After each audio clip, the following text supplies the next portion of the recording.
7월 13일 탐하지 말며 홀리지 말라라는 제목으로 잠언 6장 20에서 35절의 말씀입니다. 사랑의 하나님 감사합니다. 오늘도 말씀 묵상의 시간을 주심에 감사합니다. 이 시간을 통하여서 하나님의 말씀이 들리고 복음이 들리기 원합니다. 말씀대로 믿고 살고 누린 인생이 되게 하시고 이 시간에도 우리와 함께하여 주시옵소서. 감사드렸고 예수님의 거룩하신 이름으로 기도드립니다. 아멘. 본문의 말씀입니다. 내 아들아, 내 아비의 명령을 지키며 내 어미의 법을 떠나지 말고 그것을 항상 내 마음에 새기며 내 목에 매라. 그것이 내가 다닐 때에 너를 인도하며 내가 잘 때에 너를 보호하며 내가 깰 때에 너와 더불어 말하리니 대저 명령은 등불이요 법은 빛이요 훈계의 책망은 곧 생명의 길이라. 이것이 너를 지켜 악한 여인에게 이방 여인의 혀로 호리는 말에 빠지지 않게 하리라. 내 마음에 그의 아름다움을 탐하지 말며 그 눈꺼풀에 홀리지 말라. 음료로 말미암아 사람이 한 조각 떡만 남게 됨이며 음란한 여인은 귀한 생명을 사냥함이니라. 사람이 불을 품에 품고서야 어찌 그의 옷이 타지 아니하겠으며 사람이 숯불을 밟고서야 어찌 그의 발이 되지 아니하겠느냐. 남의 아내와 통간하는 자도 이와 같을 것이라. 그를 만지는 자마다 벌을 면하지 못하리라. 도둑이 만일 줄일 때 배를 채우려고 도둑질하면 사람이 그를 멸시하지는 아니하려니와 들키면 7배를 갚아야 하리니 심지어 자기 집에 있는 것을 다 내주게 되리라.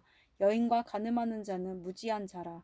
이것을 행하는 자는 자기의 영혼을 망하게 하며 상함과 능욕을 받고 부끄러움을 씻을 수 없게 되나니 남편이 투기로 분노하여 원수 갚는 날에 용서하지 아니하고 어떤 보상도 받지 아니하며 많은 선물을 줄지라도 듣지 아니하리라. 아멘. 도운 말입니다. 홀이다는 듣기 좋은 말이나 보기 좋은 모습으로 유혹하여 속이다는 뜻이고 음녀는 음탕한 여자를 말합니다. 통간하다는 배우자가 아닌 사람과 성적 관계를 맺는 것을 말하고 능욕은 강제로 부끄럽게 함을 말합니다. 본문 요약입니다. 솔로몬이 아비의 명령과 어미의 법을 마음에 새기며 목에 매라고 합니다. 그러면 그것이 악한 이방 여인의 호리는 말에 빠지지 않게 하리라고 합니다. 그리고 그는 음녀의 아름다움을 탐하지 말며 그 눈꺼풀에 홀리지 말라고 합니다. 통간이나 간음은 반드시 벌을 받으며 그것을 행하는 자의 영혼은 망할 것이라고 합니다. 오늘의 중보기도입니다. 정책을 관장하는 지도자들이 하나님이 세우신 가정의 질서를 지키는 행정을 펼쳐나가게 하옵소서. 아멘. 본문 해설입니다. 첫 번째, 악한 이방 여인 20에서 24절의 내용입니다. 세상에서 하나님의 명령과 법만이 바른 것이기에 부모가 먼저 하나님의 명령과 법을 지켜 행해야 합니다. 그런 부모가 자녀를 말씀으로 양육할 때 자녀가 악하고 음란한 세상에서 자신을 거룩하게 지킬 줄 알게 됩니다. 그런데 자녀를 하나님의 지혜로 양육하면서 부모가 가장 마음 써야 할 일은 자녀가 믿음의 지체와 결혼하는 신결혼입니다. 악한 이방 여인으로 상징되는 불신자와 결혼하게 방치하는 것은 자녀가 불신의 가치관에 빠지도록 내버려 두는 것입니다. 적용 질문입니다. 하나님의 명령과 법보다 더 매력적으로 보이는 세상의 가치가 있다면 무엇입니까? 두 번째, 음란한 여인 25에서 28절의 내용입니다. 불신결혼의 유혹은 하나님의 명령과 법을 감추는 외모에서 시작됩니다. 썩어질 외모의 아름다움과 거짓된 눈꺼풀의 홀림을 분별하지 못하는 마음이 문제입니다. 우리는 하나님의 명령과 법은 너무 먼데 있는 것 같고 불신 결혼의 유혹은 손에 잡히는 거리에 있는 것 같기에 유혹에 빠지기 쉽습니다. 그러나 불신 결혼으로 이끄는 음란은 숯불처럼 가정을 태우며 생명을 사냥당하게 합니다. 외모의 유혹에서 출발하는 불신결혼은 총체적 악의 시작이자 결론입니다. 적용 질문입니다. 나는 자녀나 주변 지체들의 불신결혼을 막고자 그들에게 어떤 영적 양육을 하고 있습니까? 세 번째, 남의 아내 29에서 35절의 내용입니다. 하나님은 이 땅에서 후손을 낳고 구원의 사명을 경험하며 천국의 삶을 맛보게 하시고자 가정을 허락하시고 부부를 세우십니다. 성생활은 하나님이 배우자 사이에만 허락하신 귀한 선물입니다. 그런데 악하고 음란한 이 세상은 하나님 나라의 보루라고 할 수 있는 부부관계를 흔들어 파괴하려고 합니다. 부부관계를 벗어나 음란을 행하는 사람은 무지한 자이며 자기 영혼을 망하게 하는 자입니다. 따라서 최고의 영적 훈련은 불신결혼과 음란의 죄를 피하는 것입니다. 적용 질문입니다.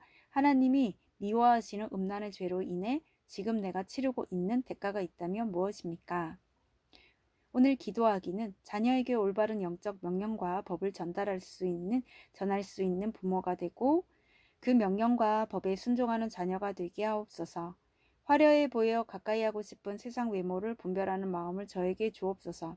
그리하여 영적 분별력을 가지고 제 영혼을 망하게 하는 음란의 죄에서 벗어날 수 있도록 지켜 주옵소서.